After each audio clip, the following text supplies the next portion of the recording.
Hello મિત્રો, જય માતાજી. મેં હજી યુટ્યુબ ઉપર મારા વિડીયો અપલોડ કરવાની શરૂઆત જ કરી છે. અમારો પહેલો જ વિડીયો છે અને હું તમારી જોડે મારી રેસિપીના વિડીયો જ શેર કરીશ કે હું ઘરે કાંઈ નવું ટ્રાય કરતી હોય તો કઈ રીતે બને છે અને કેવું બને છે એ તમારી જોડે શેર કરીશ. આ મારો પહેલો જ વિડીયો છે જેમાં હું મેગી સાથે કંઈક બનાવી રહી છું. તમે જોશો વિડીયોમાં કે મેગી બાફું છું, એમાં કાંઈ વસ્તુ એડ કરું છું, મસાલા એડ કરું છું. ખાસ તો હું એ જ કરું છું, હું મેગી મંચુરિયન બનાવું છું. મેં આજે મેગી મંચુરિયન બનાવેલા હતા. મેં રેસીપી જોઈ હતી ને ઘણા ટાઈમથી એવું વિચારતી હતી કે હું બનાવું, પણ ઘણી વખત શું થાય, આળસ થઈ જાય આપણને કાંઈ બી બનાવવાની. એમ થાય કે શાક રોટલી બનાવીને ખાઈ લે, આટલી મથામણ કોણ કરે. પણ મને એવું થયું કે ચાલ ને આજ ટાઈમ છે તો ટ્રાય કરીએ, તો મેં મેગી મંચુરિયન બનાવવાની ટ્રાય કરી.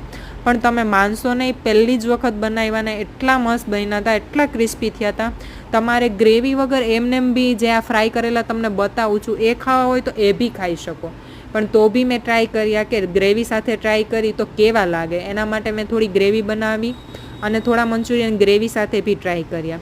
તમને હું આખી રેસીપી શેર કરીશ. જો તમને મારો આ વિડીયો ગમે તો મને કમેન્ટ કરજો, તો હું તમને આ જે મેગી મંચુરિયન મેં બનાવેલા છે એ કઈ રીતે બનાવેલા છે આની આખી રેસીપી તમારી જોડે શેર કરીશ.